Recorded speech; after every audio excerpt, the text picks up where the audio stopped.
దిగ్భ్రాంతికి గురి చేసింది. నన్ను ఆదరిస్తున్న తెలుగు కుటుంబ సభ్యులకు మళ్ళీ మళ్ళీ చెప్తున్నా, మీ మంగ్లీ ఎలాంటి తప్పు చేయలేదు. ఈ కేసుకు నాకు ఎలాంటి సంబంధము లేదు.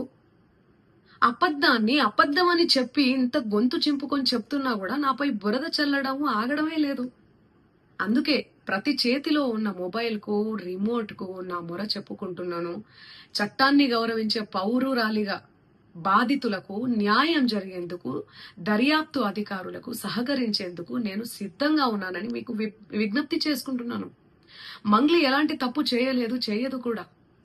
ఈ మైక్రో ఫైనాన్స్ కేసు చీటింగ్ కంపెనీకి డబ్బులు వసూలు చేసిన వివాదంలో నాకు ఎలాంటి సంబంధం కూడా లేదు. మధునాయక్ ను మా కమ్యూనిటీ ప్రోగ్రామ్ లో భాగంగా నన్ను నా తమ్ముడు శివాను కలిసిన మాట వాస్తవమే. కానీ అతను చేసే వ్యాపార వ్యవహారాలు, అతని వ్యక్తిగత జీవితానికి సంబంధించినటువంటి సమాచారంపై నాకు ఎలాంటి అవగాహన లేదు. ఈ కేసు విషయం నా దృష్టికి వచ్చిన వెంటనే నేనే స్వయంగా వెళ్లి అడ్వకేట్ సుబ్బారావుతో పాటు రమావత్ మధుపై పోలీసులకు ఫిర్యాదు చేసిన. తప్పు చేసిన రమావత్ మధు అండ్ గ్యాంగ్ పై ఖచ్చితంగా చర్యలు తీసుకోవాల్సిందే. బాధితులకు న్యాయం చేయాల్సిందే.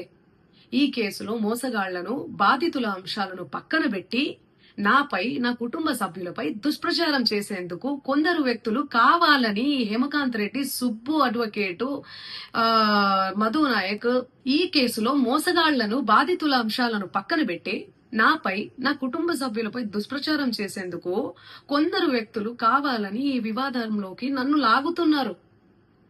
నిజానికి ఈ మైక్రో ఫైనాన్స్ అనే వ్యవహారంలో నష్టపోయింది బాధితులతో పాటు నేను కూడా ఒక బాధితురాలనే. వాళ్ళు అమాయకులు డబ్బులు పోగొట్టుకున్నారు. నేను పేరుని నష్టపోయాను. ఈ వివాదం తెరపైకి వచ్చినప్పటి నుండి ప్రతి క్షణం నా కుటుంబ సభ్యులు, నేను చేయని తప్పుకు బద్నామయ్యి మానసిక క్షోభకు గురి అవుతున్నాం. సో దయచేసి ఆలోచించండి అందరూ కూడా, ప్రజలారా.